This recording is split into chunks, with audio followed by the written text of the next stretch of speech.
এইটো এটা সাগৰৰ এনেকুৱা ঠাই দীঘা শংকলপুৰ ওচৰতে প্ৰায় সাগৰ ইয়াৰ পৰা মোটামুটি 1.5-2 কিলোমিটাৰ দূৰত আছে। কিন্তু তাৰ পৰা 1-2 ঘণ্টা মূৰে মূৰে আহি এনেকৈ 1.5-2 কিলোমিটাৰ দূৰৰ পৰা আহি একেবাৰে এই ওপৰত অলপ আগত উঠি গৈছে। এতিয়া ইয়াৰ জেগাৰ জমিন এনেকুৱা হৈ আছে। অকণমান আগত ইয়াতে আহি এনেকৈ উঠি গৈছে এইবিলাকত পানী। মোটামুটি যদি ক'ব বিচাৰোঁ প্ৰায়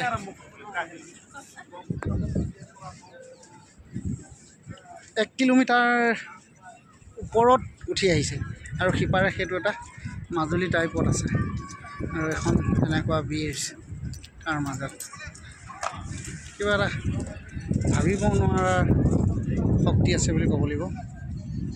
তাকে ভাল লগা কাৰণে মই অলপ দেখাইছোঁ। এইবোৰ এটা ৰিক্সেবল ঠাইয়ে হয়।